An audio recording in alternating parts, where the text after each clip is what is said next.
Yo, what is up, guys? It's Bankrupt Dope, back again with another video, and today we are back on some Chaos Zero Nightmare. And you maybe you're accustomed, maybe you're not, but we're back to another, just a little chat. That's what I like to do. I like to chat, so we're gonna chat real quick. So before we hop into anything today, I hope you're having a good day, and if you're not having a good day, I hope your day gets better. You already know the drill. Now, they finally dropped the PV for Narja. And we know that she is in controller.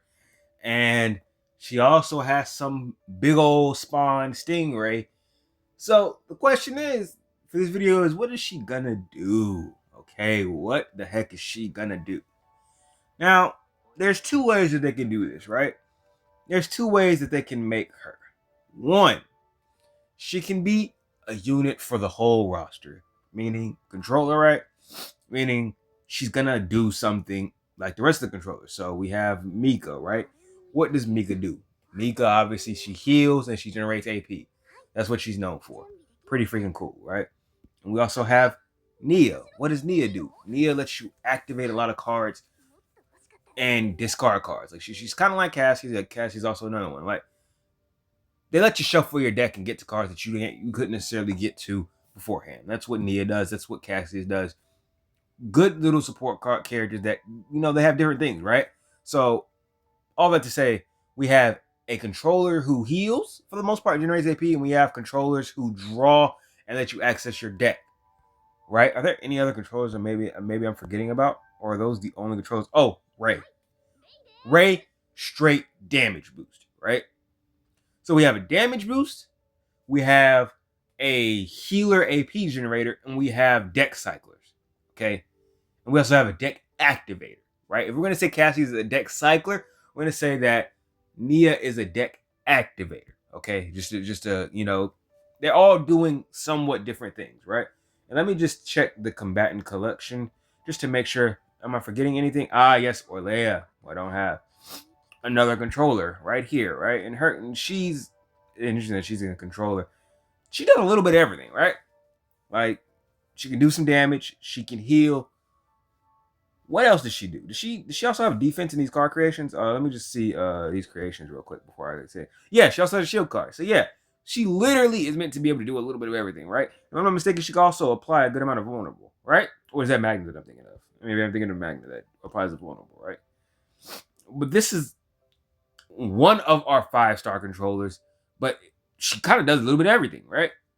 So we have all the subjects that I mentioned before, and then we also have Orlea as the one who does a little bit of everything, right?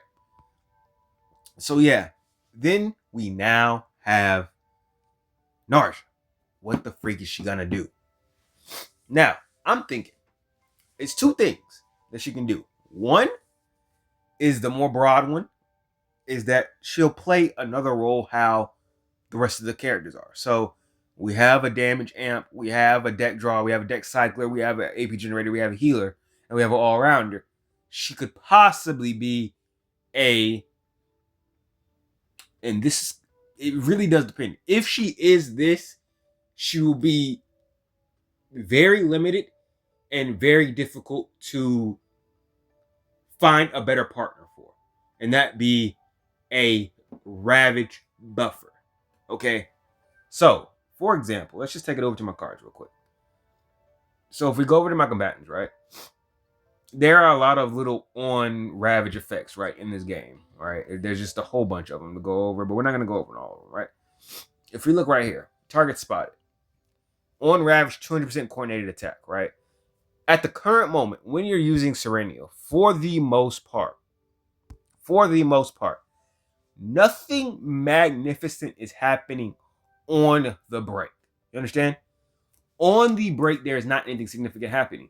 The thing that makes Serenio so great is that you get to burn a lot of cards, you get the Ravage bar down, you pop the Ravage bar and get all your cards back, and thus you end up doing more damage to all your cards. It may be very possible, if you've played Honkai Star Rail, you immediately understand. You know how there's super break in that game? This would essentially, in my brain, as a possibility, she would be offering a super break ability. Okay?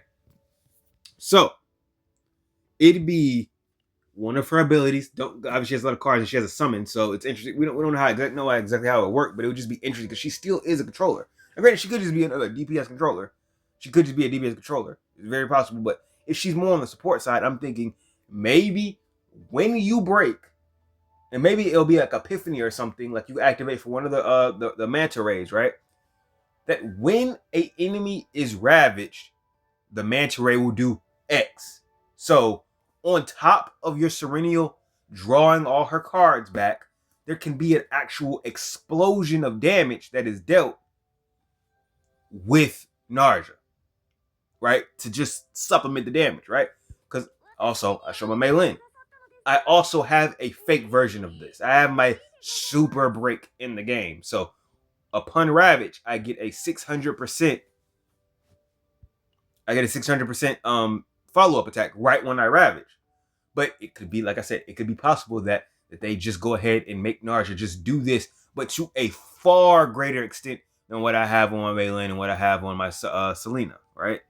It could be something like that. That's just a thought, right? Make her very character specific. Now, the only reason she might not be that, and this is to go on to our second position, is that it wouldn't necessarily make sense because she's not in the same season. Okay? She is a mid-season, yes. But it would have made sense for her to support Serenial as a part of the season one rather than being outside of the season one. You know what I mean? But since she's outside, it's like, would it really make sense for her to be supporting Serenial? Who knows? Maybe not, you know? So if she's not supporting Serenial, what could she do? And that's where we get to the point where it could literally be a magnitude of things, okay? She could just purely be another DPS if we really want to go there. Just looking at how she summoned the Sting Range, you watch her PV, she launches that big old flash tech. Like, she could just simply be another DPS. That's one possibility. Or she could truly be a support. And what could that support be? It could literally be anything. Understand? She could be a defender. She could give a whole bunch of shields, technically. Even though, yes, there are obviously defender characters in here. You know, there's obviously vanguards, but controller could still also fulfill that. You know what I mean? She could give heals. She could give some AP generation. She could literally be anything. You know what I mean? So that remains to be seen. We'll just have to find out. But I think it's between those two. Obviously, it's between those two. Obviously, the latter is that's just a given. She'll obviously do something. But I also think it's possible that she's just a buffer Serena. It's possible. And if she is, you know, the question is, do you need? Let's say she is a direct buff for Serena. Will we even need it? We'll just have to wait and see. Let's be honest. The answer is no. I'm gonna be honest. It's probably no. You don't need it. Will it make whatever that's about to come up a lot easier? Probably. You know what I mean? That's probably how it's gonna work out. Will you need it for sure? You absolutely die hard need it? No, you don't. Will it make content a lot easier? It sure will. It's like I even think about you know, what do you call it? What's that thing that we're doing?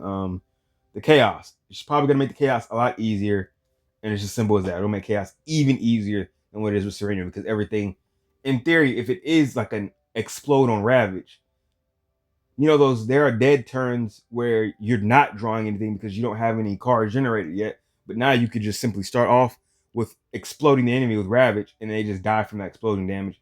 If Narja is an explosive on Ravage kind of character, assuming that's the case, you know. And it's like, do you need that kind? Do you need the extra explosiveness? Probably not. But would it help a lot for just killing things in general? It sure will. You know, just a little, no thought. But that's it. I ain't gonna hold you right here long. It's just a little chat. Let me know what you think Narja's gonna do. Obviously, we only have to wait a week, and we'll get the details, and we'll know for sure because the banner will be out. But go ahead and grind your control materials. Let me know what you think she's gonna do, and I'll catch you guys next time. Peace.